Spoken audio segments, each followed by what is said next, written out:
बालक श्रेष्ठ बने, इसके लिए माता पिता को क्या करना चाहिए?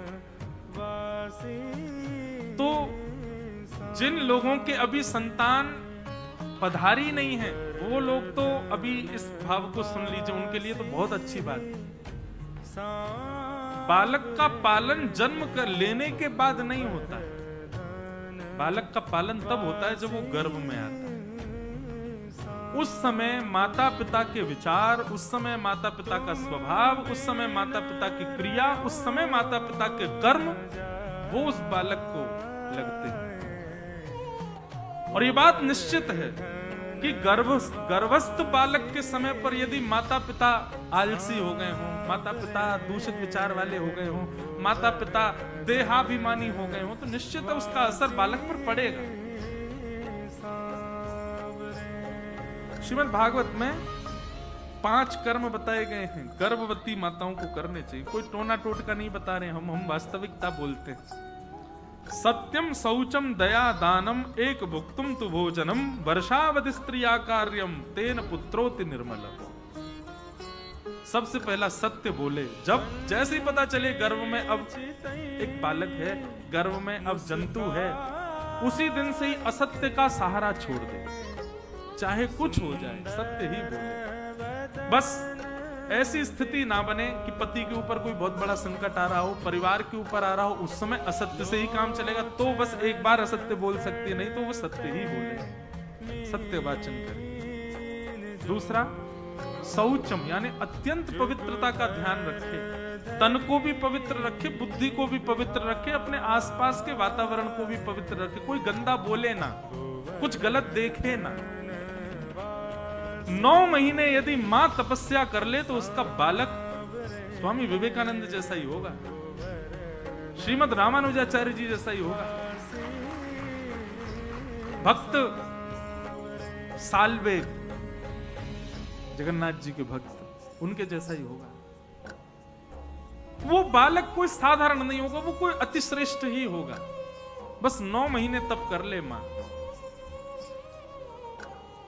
और ऐसे बालक ज्यादा चिड़चिड़े भी नहीं होंगे।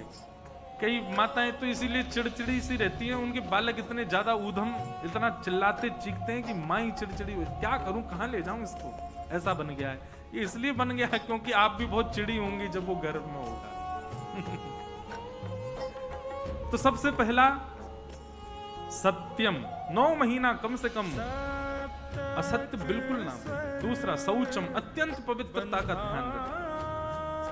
तीसरा दया, सामने कितना भी क्रूर व्यक्ति क्यों ना आ जाए उस पर भी दया भाव रखें। और चौथा दानम, नित्य कुछ ना कुछ दान करे। और 5वां और अंतिम, कठिन है पर करने योग्य है, क्या? एक भुक्तुम तु भोजनम, जो भोजन है वो एक ही बार ग्रहण करे, बाकी के समय फलाहार और प्रसाद और बहुत हल्का भोजन रखें। इस प्रकार के 5 नियमों का पालन करते हुए, तप करते हुए यदि बालक को जन्म दिया गया, और नित्य भगवान को स्मरण करे, सुबह उठते ही, रात्रि सोने से समय और मध्याह्न भोजन के समय, 3 बार तो कम से कम रोज भगवान का स्मरण करे। 9 महीने तक यदि कोई माँ इस प्रकार का नियम पालन कर ले, तो यहां पर लिखा है तेन पुत्रोति निर्मल, उसका बालक ऐसा होगा जो या तो सृष्टि, समाज या पूरे विश्व का काया पलट कर सकता होगा। गौरव होगा मां को कि ये मेरा पुत्र है। और वो बालक, उसकी परवरिश, फिर उस पर जन्म लेने के बाद ज्यादा ध्यान ना भी तो चलेगा, वो अपने आप ही उसका निर्माण हो जाएगा। क्योंकि निर्माण बुद्धि का होना चाहिए, और बुद्धि का निर्माण गर्भ में ही होता है। इसलिए संतान उत्पत्ति का क्रम जो है बंधुओं, ये बहुत सेंसिटिव होता है। इसको बहुत ध्यानपूर्वक ही माता पिता को करना चाहिए। तो धुंधुकारी महान दुष्ट हो गया, गोकर्ण पंडित ज्ञानी बना।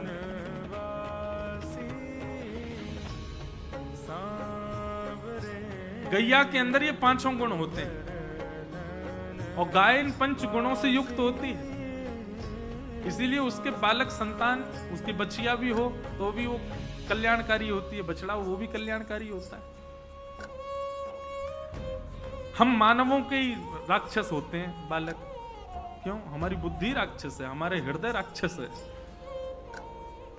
तो धुंधुकारी महान दुष्ट हुआ, उसकी दुष्टता के कारण पिता ने घर त्याग कर दिया, मां ने कुआं में कूद के प्राण त्याग दिए। गोकर्ण जी महाराज ने पिता को ज्ञान उपदेश दिया, ज्ञान उपदेश लेकर के पिता ने अपना उद्धार किया। धुंधुकारी मृत्यु के बाद प्रेत बना, उसको प्रेत योनि से मुक्त करने के लिए गया जी में श्राद्ध तक किया, लेकिन तब भी वो प्रेत योनि से मुक्त नहीं हुआ। क्यों नहीं हुआ? क्योंकि गोकर्ण जी महाराज जिस नाम गोत्र से श्राद्ध कर रहे थे वो उसका गोत्र था ही नहीं, वो तो किसी अन्य का पुत्र था, उसकी मां दूसरी थी ना। इसलिए गोत्र गलत होने के कारण वो प्रेत योनि से मुक्त नहीं हो पाए। तब क्या करें? तब सूर्य नारायण से पूछा कि ऐसे प्रेत योनि में बंधा हुआ व्यक्ति जो श्राद्ध आदि से भी मुक्त ना हो रहा हो, उसके लिए क्या किया जाए? तब सूर्य नारायण भगवान ने बताया कि भैया ऐसे में तो केवल एक ही सहायता हो सकती है। क्या? कि श्रीमद् भागवतम शास्त्रम प्रेत पीड़ा विनाशिनी। श्रीमद् भागवत की कथा ही है जो केवल प्रेत पीड़ा से आपको मुक्त कर सकती है, अन्य कोई क्रम ऐसा नहीं है।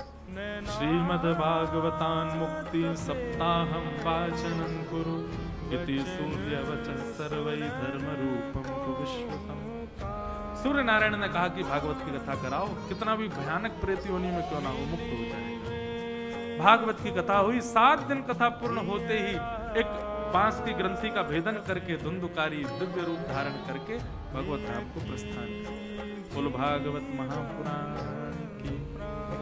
तो सोचो, अत्यंत प्रेत योनि में व्यस्त व्यक्ति को भागवत जी मुक्त कर सकते, तो हम तो अभी भी जीवित हैं, हम प्रेत तो नहीं है, तो हमको भागवत जी मुक्त करेंगे नहीं? निश्चित करेंगे, बस श्रवण भाव से।